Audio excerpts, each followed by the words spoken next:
You don't want to get caught up in the current things, man. You want to have solitude. You want to have an inner self-awareness and self-knowledge and the ability to see through the veil.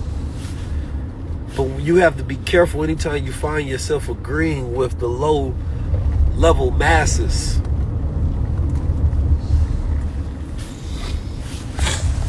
You have to ask yourself, who benefits if I believe this?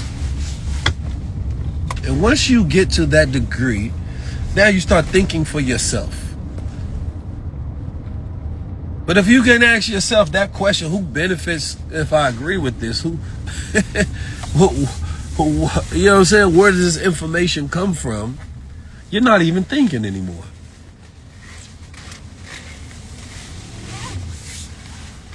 Y'all gotta understand the way reality is. There's no canceling people. Attention is just making you more powerful. Have you ever seen, it's like a cartoon, there's a monster that just feeds off attention. The more you throw at it, they just get bigger and bigger and bigger, and they get to decide to do with that attention whatever they want to.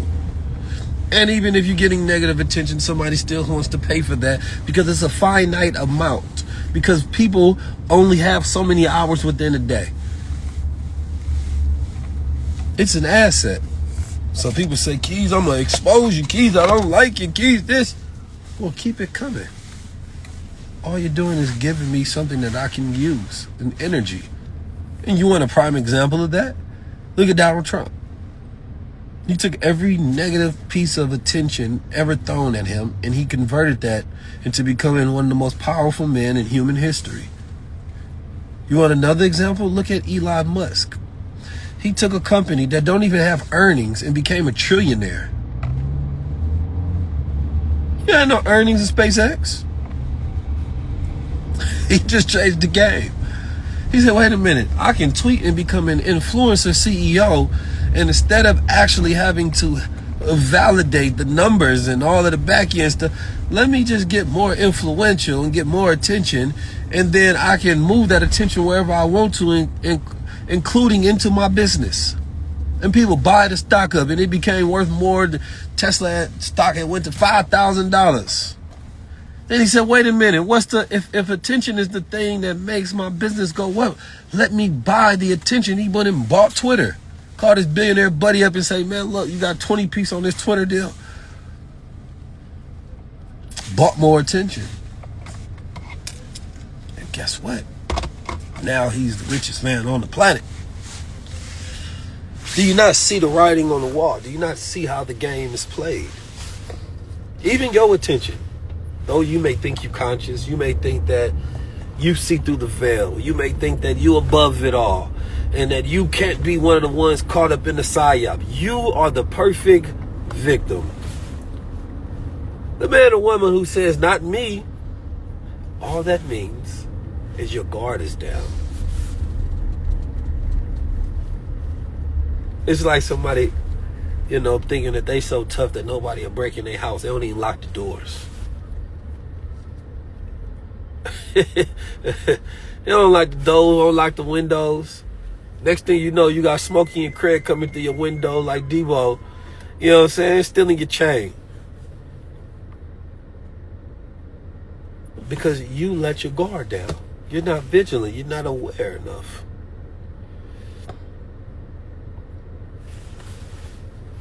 And I'm going to see it every day. And I have to disconnect from it because it'd be disheartening and it'd be too much. To see so many people fall for it. It's like, people becoming zombies. And you can tell the degree and how much they got you by what you believe and what you disbelieve. Even if something is objectively true, but you don't really have evidence for it, to believe it lets you know how much of your mind that they got. To be a sovereign thinker, to be at this point to say, you know what? I will rather weigh it against better evidence to see if it's true. But to say that, I just 100% believe this thing because I've been presented limited evidence and I refuse to look at the contrary to make a good decision. That's a mind that's controlled. I'd rather not believe in their ideas and conspiracies because those are the ones they want me to believe in. And if they don't have my best interests at heart, then why would I want to take on their embedded ideas and thoughts and narratives? That doesn't even make sense. You telling me you believe that one side is full of satanic pedophiles and they have ideas and narratives that they want you to believe, and you go take them wholesale and put them in your mind, and that becomes a new narrative that you operate off of. Now they can pull that string whenever they want to. Nah, I'd rather not believe neither side. It's called sovereign thinking. Get familiar with it. See, because we have such a lonely society, and a lot of people are lonely and depressed and stressed, you want belonging. And that belonging makes you want to assimilate to the ideas of other people. So when you're around them, y'all can validate each other. That validation psychologically lets you know that you're a part of a group that you're safe in. And that safety and those numbers make you feel like you belong somewhere. You can relax.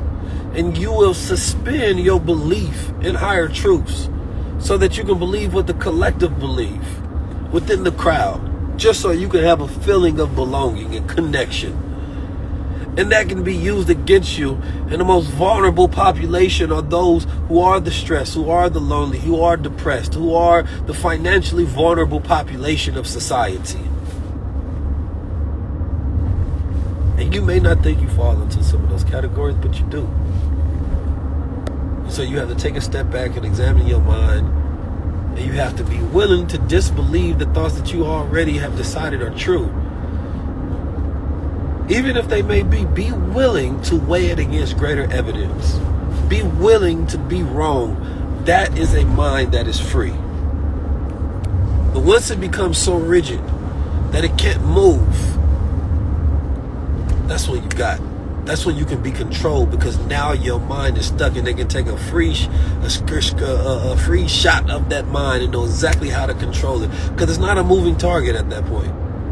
No, when the target is sitting still, I know exactly what this mind is, know exactly how to hack it, know exactly what you believe, what you disbelieve, right? What's your fears, your insecurities, your doubts, your worries, what makes you tick, what makes you top. You're no longer a moving target. You're easy to hit. You just stand still with an identity that they can control whenever they want to. The mark of the belief is the beast is truly believing the devil and taking on his mind and taking on his thoughts and his narratives and his ideas.